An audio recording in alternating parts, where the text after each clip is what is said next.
Strap in, unplug. Brain stew's kicking down the door. We don't ask questions, we rip them open. Loud, pissed off, and allergic to propaganda. You didn't come here for comfort. You came here for the truth. Let's go.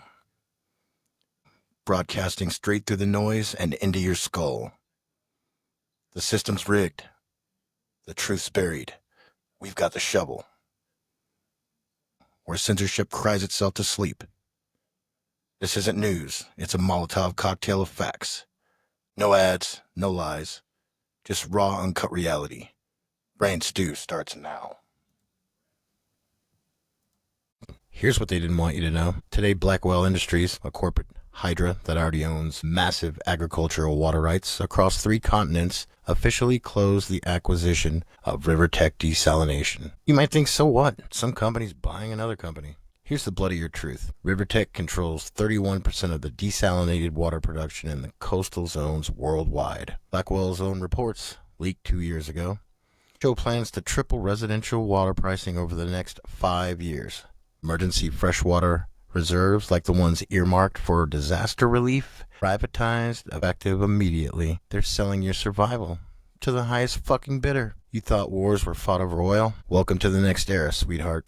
It's not gold, not gas, not even land anymore. It's water, and it's about to be weaponized like everything else humans ever touched. While you were glued to your dopamine drip screens watching viral bullshit, entire freshwater sources quietly disappeared behind corporate fences. In case you're wondering, no, there's no law against this. Global water privatization was baked into so-called free trade agreements decades ago, back when they figured out that starving populations are easier to control than angry ones. Here's how it goes down next. Tiered water pricing. Your basic right becomes a premium package. Water excess, credit scores denied for antisocial behavior. Resource-based loyalty programs. Sell your data. Maybe you earn a fucking sip. Sounds dystopian? It's already happening. Remember Nestle? Nestle publicly said in 2005 that water is not a human right. The backlash faded, but the acquisitions didn't.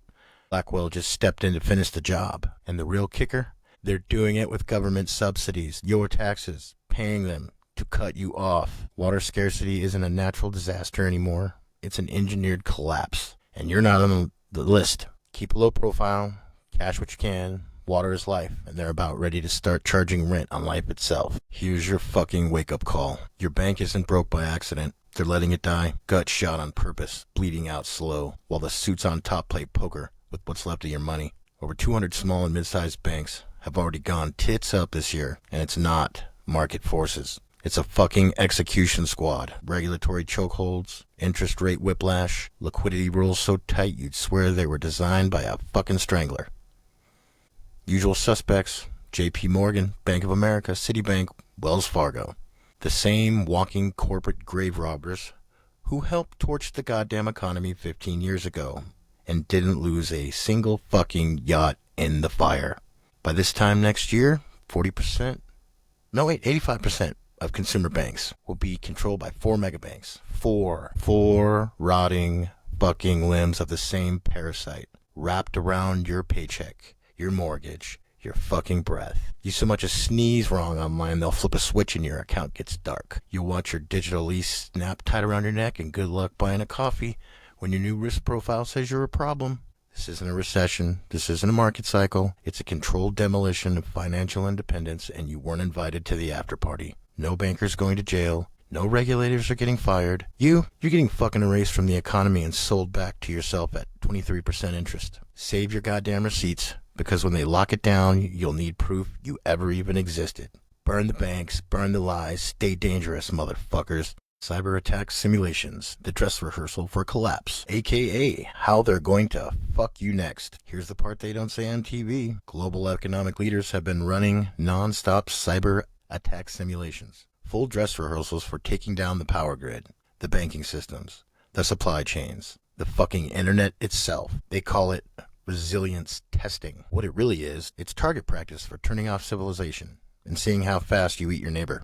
The last 6 months alone, the World Economic Forum Cyber Polygon rerun, U.S. Treasury mass financial disruption simulation, NATO's collective power grid shutdown scenarios, IMF's simulated banking failure response team. Guess how many made the news? 0. Guess how many accidental blackouts followed? 3. But yeah, keep worrying about other shit. Yeah, worry about your fucking TikTok bans. This isn't defense planning, it's choreography. It's the rich and powerful practicing switch to flip when it's time to drop you back to the fucking dark ages. No money, no food truck, no water plants, no help, just you, the cold, and the fucking dogs. You think they'll fix it? No, dumbass. They'll sell you the reset. You'll crawl for your smart ration card and beg for your citizen grid restoration ID.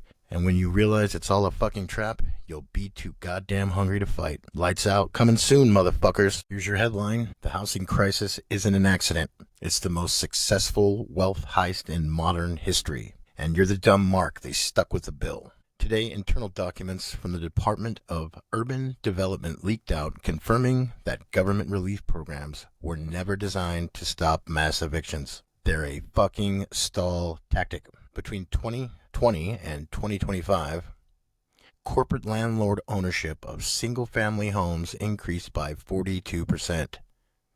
9 hedge funds, names you'll never hear on your favorite sponsored newsfeed, now own 1 in every 7 rental properties in major U.S. cities. Rents spiked 19% last year alone, while median wages flatline like a corpse on a slab.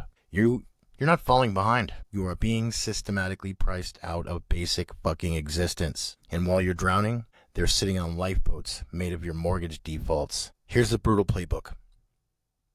Tank the economy on purpose. Pandemic, lockdowns, engineered supply chain breakdowns. Print trillions to help inflate away real wages, destroy savings, buy the wreckage at pennies on the dollar, rent it back to you for triple the cost. You didn't lose your home. You got fucking evicted from the illusion that you ever had control. Meanwhile, the media runs endless TikToks of people crying into eviction notices, pretending this is just some tragic accident, like the architects of this shit show don't have yachts named after foreclosure codes. And here's the part nobody will put on air. Legislation is being quietly drafted right now to ban private home ownership, climate security reasons in the next decade. Translation, you'll own nothing, rent everything, and be told it's sustainable. It's not about the environment, it's about control. They don't need fences or soldiers to lock you down. If you rent your life, they own your freedom by default. Housing is not a right anymore. It's a subscription service you can't afford to cancel. Good luck out there. Pre-crime engine. AI policing, and the death of innocence. You're already a suspect, you just haven't been flagged yet. As of this month, 7 major U.S. cities, including Los Angeles, Chicago, and Atlanta, have quietly deployed predictive AI policing systems. Officially, they call it Community Threat Assessment. What it really means, algorithms monitoring your movements, your spending, your online activity, compiling risk profiles based on who you talk to, where you go, what you post. Flagging you before you even think about doing anything. No trial, no arrest warrant, just red light flashing over your head in a database you'll never see. And once you're flagged, good fucking luck unflagging yourself. These systems are fueled by social media metadata, location tracking from your phone, even predictive modeling from your private conversations. They can't stop crime. They're not meant to. They're designed to police thought systems, patterns, to catch you when you're still dangerous in theory, not after you break a law, but because you might someday. Sound like a dystopian novel? Kind of sounds like Minority Report to me. Congratulations, motherfucker. You live in it now. What's next? Credit scoring based on loyalty indicators? Social service access tied to predictive compliance risk? Freedom measured in data points. One wrong step, one wrong thought, one wrong friend, and the system turns you into a walking liability. Without appeal, without warning, without mercy. Stay low, stay dirty, stay unpredictable. This concludes our broadcast day. Good night, and God bless America.